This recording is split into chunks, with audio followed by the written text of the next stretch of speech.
Hello friends, and welcome to Escaping the Mouse with your host, me, Ruck Roll.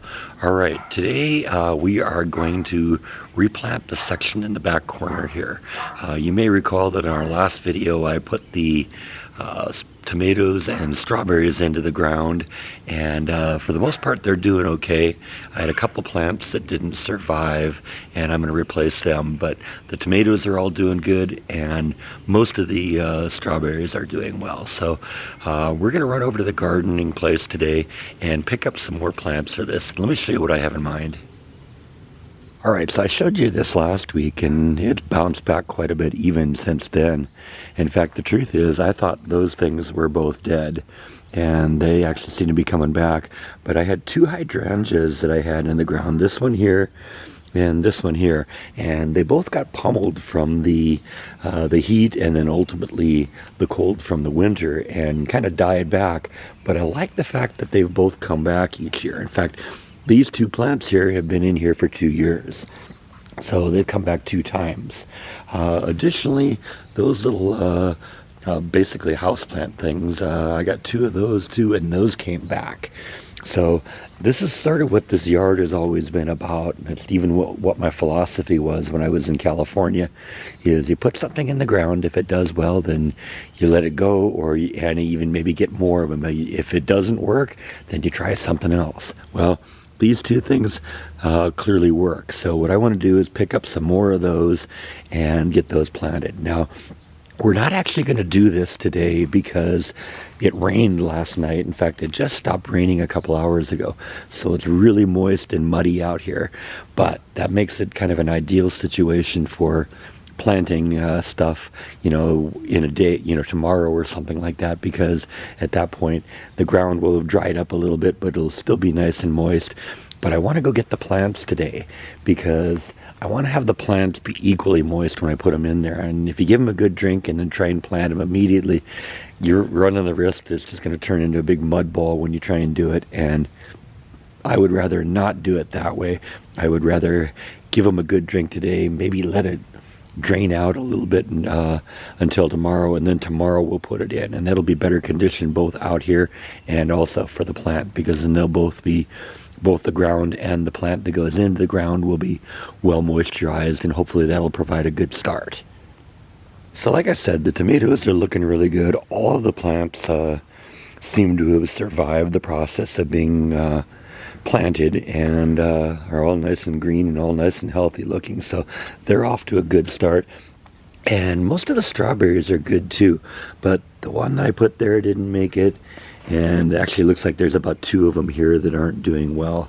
There were a couple of them in the middle. This one here I was a little concerned about last week, but it seems to be doing all right. So like I said, we're going to go get some of the hydrangeas and some of those other things, and we'll pick up a couple more strawberry plants to get those in the ground.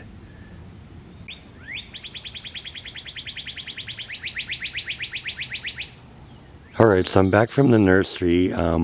Actually, the first nursery I went to didn't have really what I was looking for. I was looking for that specific species of plant.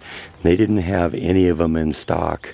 I wasn't happy with their hydrangea selection. They had larger plants, and I wanted a little bit smaller plants because I wanted plants that were basically going to be the same size as these 2 here. And if I get a whole bunch of big ones, then the big ones are going to outgrow the little ones and it'll look funny in here. Instead, I got a bunch of them that are basically the same size and ready to go, because there's like a second location for this particular nursery I go to, and like I said, the first one didn't have anything, but the second one did. So I found these hydrangeas, which are, like I said, roughly the same size as these, that they won't look strange in here in 6 months when they've started growing.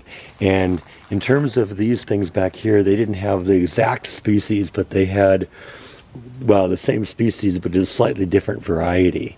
And since they should do equally well in this kind of environment, I thought they'd do well here. So they look close enough to being like that it looks like it could be maybe the same plant. And even if it isn't, you know what, it adds a little bit of variety in here and it'll look nice. So like I said, I'm not going to actually plant these today. I'm going to give them a good drink and we'll try and plant them tomorrow when hopefully it's a little less muddy out here. I did get a couple of new strawberry plants, which will replace the ones that doesn't look to me like they're going to make it. And we're going to put those in the ground today because, you know, it's just a little tiny little project. And these are tiny little plants. And the sooner we get them in the ground and out of these little plastic containers, the better off they'll be. Okay, so we got the new strawberry plants in the ground. They're ready to go. I'll probably give this just a brief watering just to make sure we have a nice saturated soil a little bit so that these do well. And then I'm going to water the new potted plants, the hydrangeas and the other things, just so that they have a nice drink now so that they're drained and ready to go into the ground tomorrow when we complete this video. So I'll see you then. Alright, it's the next day. The plants have gotten a good drink and had plenty of time to drain, and I think we're about ready to put them in the ground. Now, I've kind of placed everything where I think I kind of want it. I kind of want to have a level of kind of symmetry in it. So what I've done is I've kind of driven the, divided the whole section down the middle and kind of mirror everything on each side. So I put one of these over here, another one over there, and the other two here and there, and then we're going to put the 4 hydrangea right here in the middle. And I'm also trying to put the smaller hydrangeas in the front because the larger ones will fill in a little bit more. They'll be a little bit bigger, and you know, since they're going to be a little further away from where people view from, they will kind of, you know, all kind of fit in size wise. So next thing I think I need to do is get these things in the ground. So I'm going to dig some holes, put them in, and I'll show you what that looks like. Alright, I got everything in the ground, and I think it looks like it's doing pretty well. I kind of blew a lot of the leaves out of here. There were a bunch of leaves in here, and I kind of originally thought about leaving them in here because they'll kind of provide a little bit of you know, protection for the soil and help keep the soil moist, but they just look kind of ugly once I got them kind of dug out and once I started digging holes to make the plants. So I kind of blew them all out of here. I think it looks a lot better, and I think we're pretty much wrapping this one up here a little bit. I think this is going to look nice. Hopefully all of this will do well this summer, and we can get to the point where next year, if it dies off in the winter, it'll come back again like a couple of these hydrangeas have. So you know, going to kind of keep the fingers crossed here, but this should provide a nice little color. It turns out I was actually a little surprised here. The 4 new hydrangeas that I brought in were actually the same exact species of the ones that of this one and this one. They're called the Summer Crush, and I do remember they had some really nice flowers last year. So that's one of the things I like about hydrangeas, is that they're very prolific flowering plants, and they look really nice, and they can get really big, and like I said, they can get pummeled in the summer and pummeled in the winter, but as long as the root ball kind of stays alive underneath the ground, it will do all right and it'll come back. And so that's sort of what I'm hoping happens from here on out. But like I said, this is not a destination, this is a journey, and we're going to figure it out as we go along.